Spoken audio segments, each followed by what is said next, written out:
Please like this video and listen to my story till the end and let me know which city you're listening from. That way, I can see how far my story has traveled. They used to call me Marina Locke. Not because I laid every brick or poured every concrete slab, though I've carried more metaphorical weight in my life than most people will ever lift. I built Silver Ridge Dynamics back when cloud computing sounded like rain and my first office was a borrowed broom closet in Seattle. I knew exactly how the airflow whispered through the 45th floor boardroom. I chose that deep charcoal carpet in the lobby because it hid coffee stains like a dream.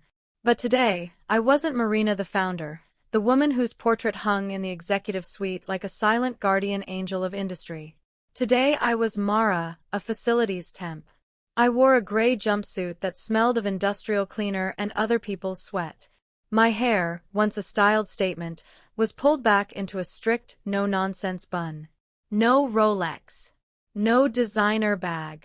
Just a crooked name tag and a mop bucket wheezing like it wanted to quit its job too. I was undercover. Maybe that sounds cliché, but when you spend 20 years forging something with grit and integrity only to see it rot into a culture that devours its own kindness, you don't send a memo. You go to the ground floor. You become the ghost in the machine. The elevator dinged open on level 14, innovation and outreach. The air instantly shifted from lemon cleaner to a mix of arrogance, expensive deodorant, and panic-strength espresso. 3 young men stood there, suits sharp enough to cut glass, faces flushed with entitlement. They were the kind of corporate sharks who'd mistake confidence for competence. Leading them was a kid named Ethan Cole, face soft like he'd been molded from whipped cream, confidence so bright it blinded common sense. He held a grande latte like it was a scepter of power. "It's about presence," he was saying, voice booming. "If you're not the loudest in the room, you're the wallpaper. Silver Ridge is a jungle. Eat or be eaten."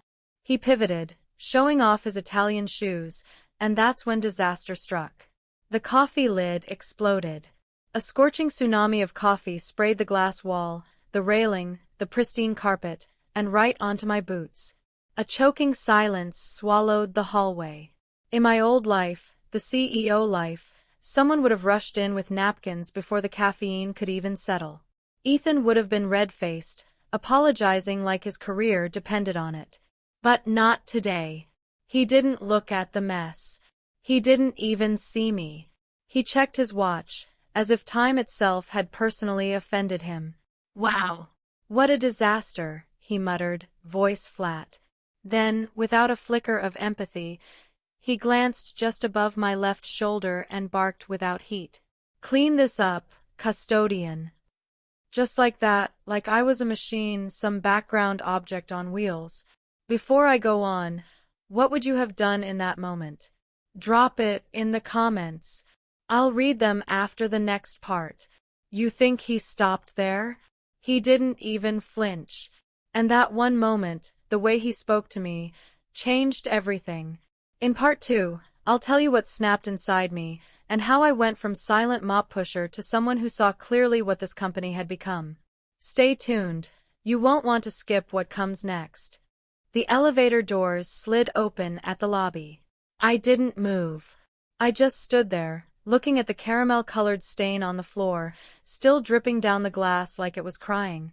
In my past life, I could have cleared the room with a single word. I'd once fired a VP mid-lunch for falsifying a vendor audit. I had power, real, muscle-in-the-bone power. But today, all I had was a mop and a name tag that read, Mara. And so, I slumped my shoulders, dimmed the fire in my eyes. "Yes, sir," I mumbled. Ethan walked off like a god stepping over puddles. I knelt on the cold marble, rags in hand. I twisted one until my knuckles turned white, wringing it out like it was his neck. "Enjoy the clean floor, Ethan," I thought, scrubbing violently. "Because soon enough, I'm going to mop the floor with you." The elevator carried me back up. This wasn't a cleanup anymore. It was recon. You see, when people think you're invisible, they forget you have eyes and ears. By my second day in the gray jumpsuit, I knew something that should terrify every person in a position of power.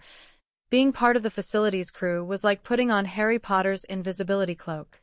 I could be 3 feet away from a confidential merger discussion, furiously wiping down a whiteboard, and no one would blink. They'd keep talking like I was furniture, like I was a potted plant with a mop. And on floor 14, Ethan's territory, the stench wasn't just floor wax. It was rot. He wasn't a VP. Not even close. Ethan Cole was an associate strategy analyst. A glorified title that masked just how little he actually did. But he strutted the halls like he'd written the company's founding code himself. I watched him ignore interns, belittle admins, and, more than once, whisper cruel jokes about the receptionist's stutter. But the worst moment came Tuesday afternoon. The toner incident. Have you ever seen someone be cruel in plain sight, and no one said a thing? Leave a broken heart if you have. It needs to change. So, there was a girl. Quiet. Small. Soft-spoken. Her badge read, Jenny. She was from accounting, the kind of person who stays late without complaining and never asks for credit. She was trying to lift the office printer's toner cartridge. It was clearly too heavy for her. And there came Ethan, coffee in hand, tailored suit, spotted her. He didn't stop. He didn't even slow down. Ethan, could you give me a hand? She asked, timid as a mouse. He glanced at her, then at his phone. I've got a hard stop in 5, he said, not even pretending to care.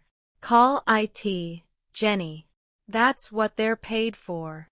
And then he walked away. 10 minutes later, he reappeared near the coffee machine, the one right next to me, by the way, just as the VP of operations walked in. Ethan transformed instantly, like watching a snake shed its skin. Mr. Granger, he bellowed with a syrupy smile. I was just looking for you. I've got thoughts on Q4 inventory and, wait, here, let me stir your coffee.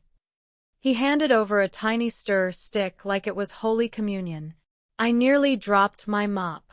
To Jenny, he was a wall. To Granger, he was a rug. That night, I sat in my cramped apartment with a spiral notebook and a cracked pen.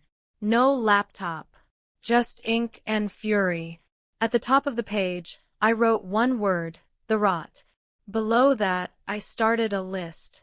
1. Ethan C. Disrespected peer. Obsequious toward leadership. Ignored help request. Printer incident. 2. Marketing team. Mocked front desk staff's outfits. Loudly. 3. HR director. Ignored complaint about overtime abuse. Manager brings in donuts. My back ached. My hands were raw from bleach and cheap soap. But it wasn't the physical exhaustion that hollowed me. It was this. This place wasn't my company anymore. I had built Silver Ridge on respect. On the idea that anyone, coder, cleaner, or coffee runner, had worth.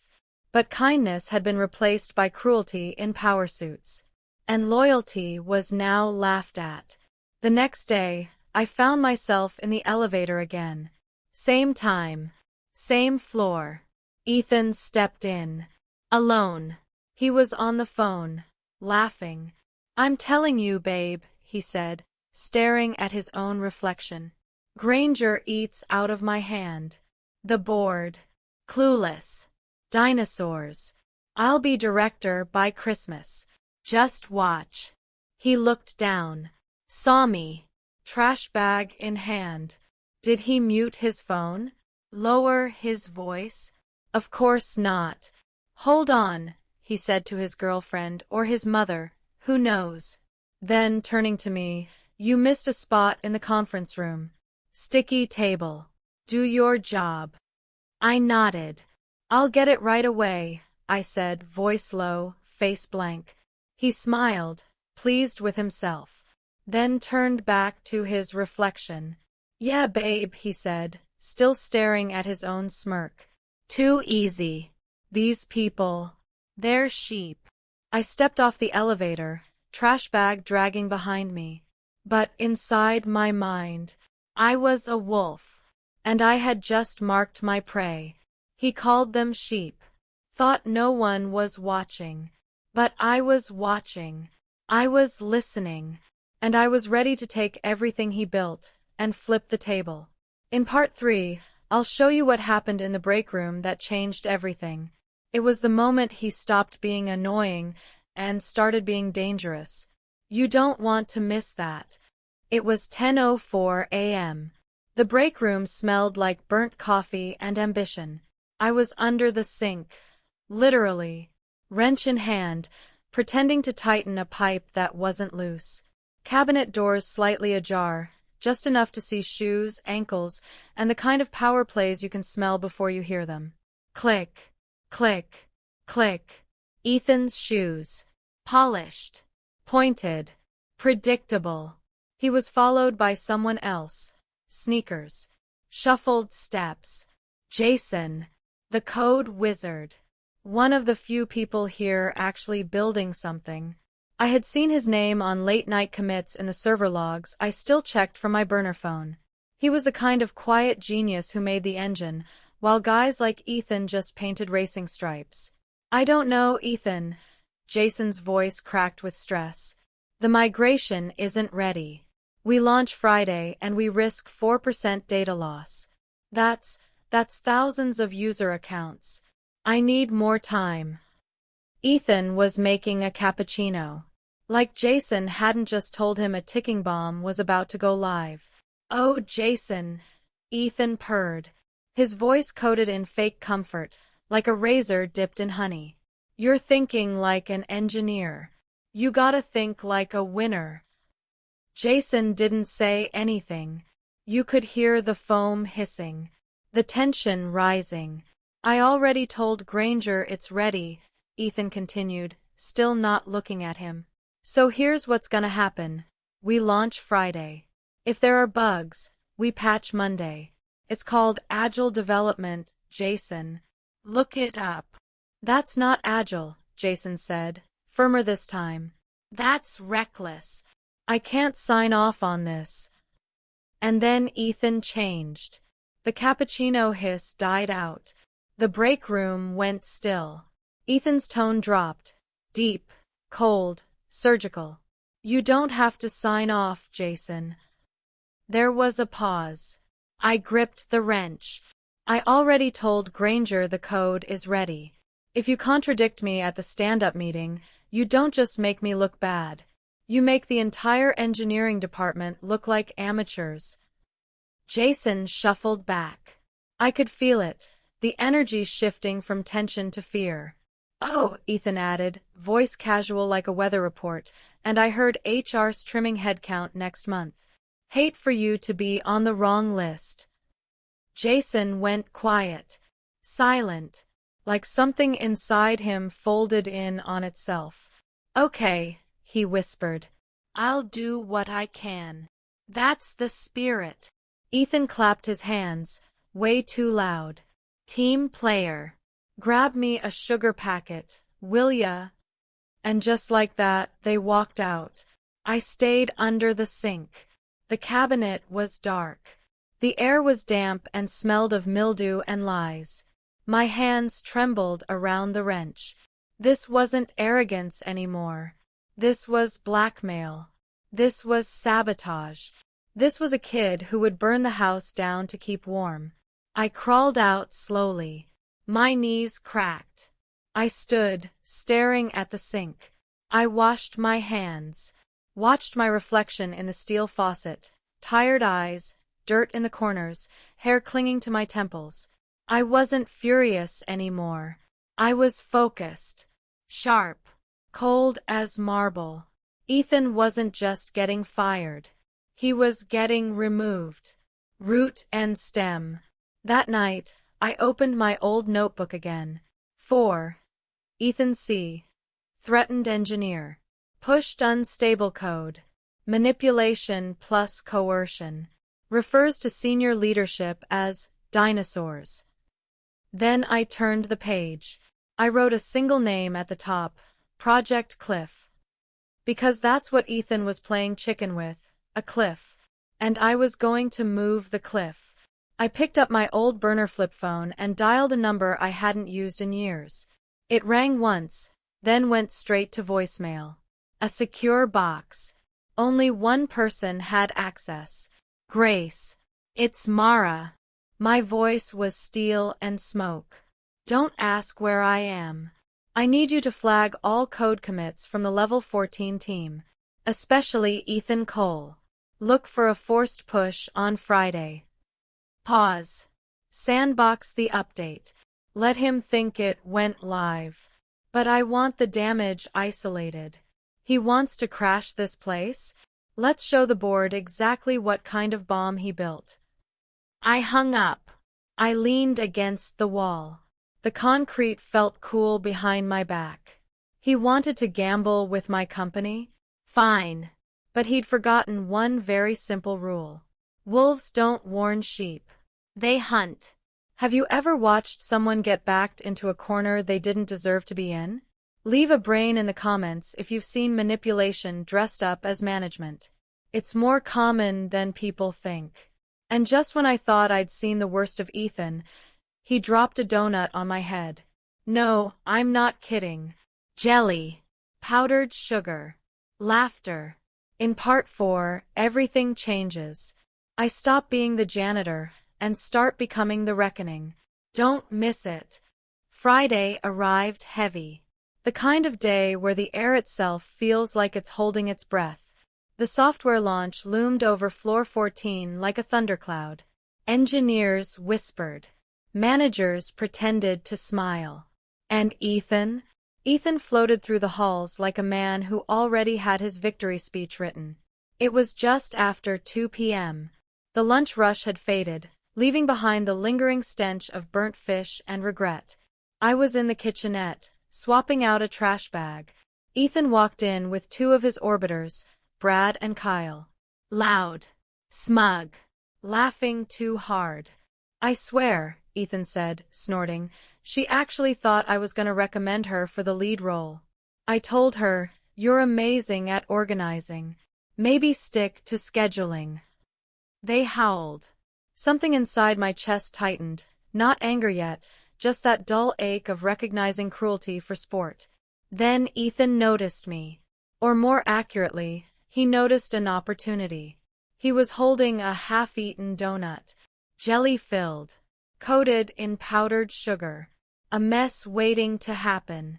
He leaned toward Brad, voice low but not low enough. Watch this. He stepped closer. I was bent over, tying the trash bag. Whoops, he said.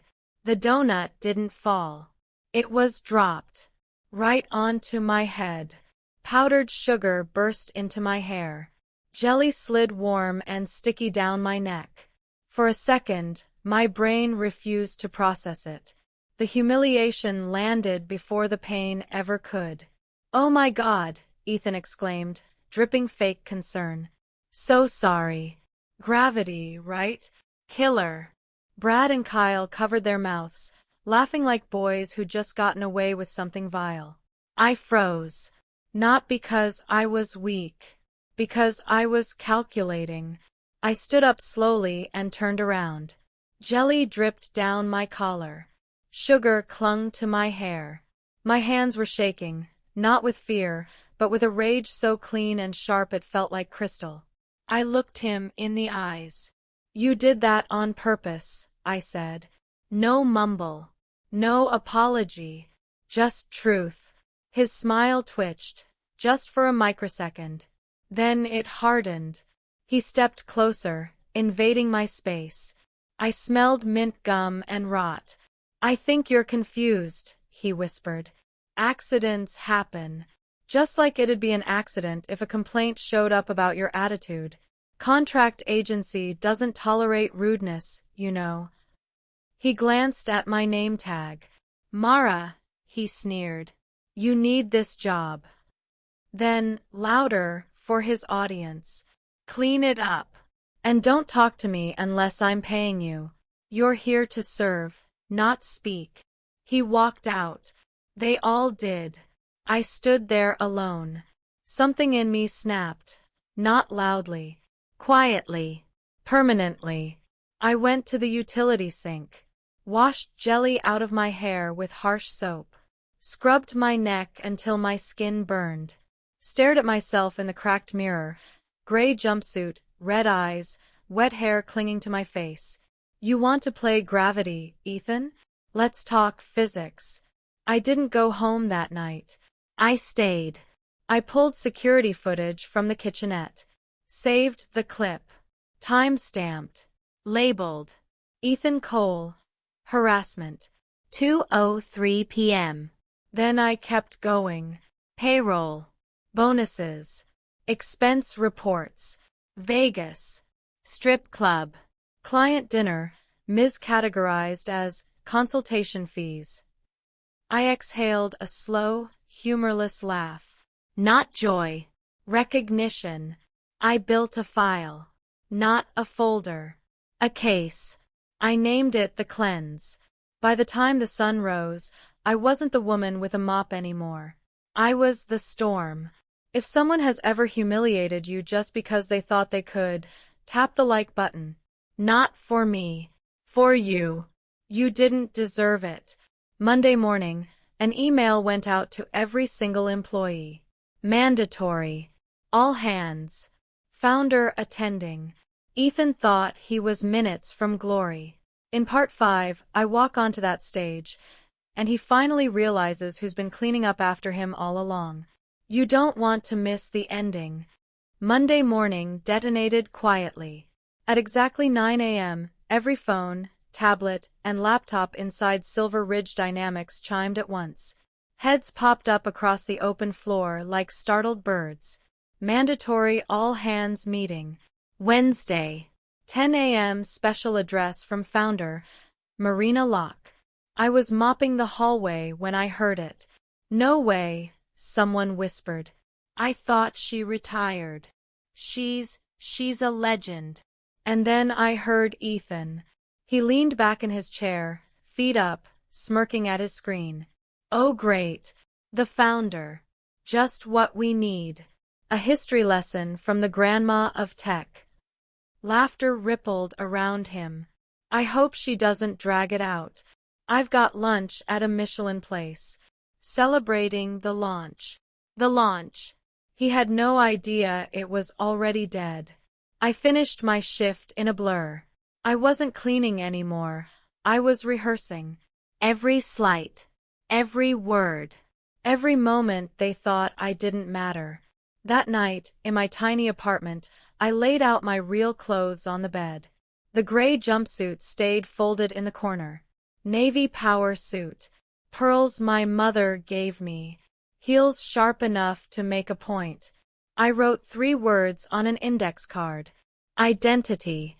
Integrity. Eviction. Wednesday morning came cold and clear. At 7 a.m., I swiped a different badge, the black one. The MasterCard.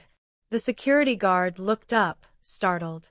Morning, I said. My voice was back. Backstage, the auditorium buzzed like a hive. 700 people inside. Thousands watching online. The intro video played, garage photos, early code, younger me with wild hair and stubborn hope. Please welcome the founder of Silver Ridge Dynamics. I stepped into the light. The applause faltered. I didn't smile. I stood still, hands gripping the podium, hands still rough from weeks of bleach and mop water. I scanned the front row. And there he was. Ethan. Clapping politely. Bored. Then he looked at me. Really looked. I watched the realization hit him like a car crash in slow motion. The color drained from his face. His hands froze mid-clap. His mouth opened, but no sound came out. I leaned into the microphone. Good morning. The room went silent. For years, I said calmly, I've been a portrait on a wall. A name on a paycheck. A ghost story. I paused. But for the last month, I've been much closer. A murmur rippled through the room. I've ridden the elevators with you, cleaned your conference rooms, picked up your trash. Gasps. Audible ones. I worked undercover as a facilities temp. And I listened. Phones slid into laps. Spines stiffened. I watched how power behaves when it thinks it isn't being watched. I turned slightly. Ethan Cole, please stand up. He didn't move. Stand up. Slowly, shaking, he rose. You forced unstable code despite warnings, I said. You threatened an engineer's livelihood. You falsified expense reports. And on Friday, you threw a donut at a woman you believed couldn't fight back. The screen behind me lit up. The footage played. Powdered sugar. Laughter. Silence turning to disgust. I looked back at him. Your launch was sandboxed. Your files were copied. Your plan to frame your VP was documented. I inhaled once. Your employment ends now. Security moved. As they escorted him out, he looked back at me, eyes wide, hollow. Oh, I added softly into the mic. You missed a spot. The doors closed. The room didn't breathe for a full 5 seconds. Then I turned to everyone else. This is the new Silver Ridge, I said. If you treat people like furniture, update your resume. If you confuse cruelty for leadership, you are done here. I looked to the back of the room. Facilities, support staff, the people who kept the lights on. I see you, I said, voice breaking just a little. And starting today, everyone else will too. Applause erupted. Not polite, not cautious, real, raw. Some people were crying. I saw one engineer wipe his eyes and laugh at the same time. Ha ha ha through tears, the kind that shake something loose inside you. Later, back in my office, the real one, my assistant hesitated at the door. There's a mop bucket outside. I smiled. Bring it in. I poured 2 glasses of scotch. One for me. One for the empty chair. I raised my glass to that ugly yellow bucket, lemon-scented, squeaky, honest. To the ones who clean up messes, I whispered. And to never being invisible again. Tell me in the comments. And if you've dealt with something similar, share your story. You're not alone. Subscribe for more stories about standing your ground and reclaiming your life. The anger was gone now. In its place, something cleaner, something solid. And for the first time in years, the building felt like mine again.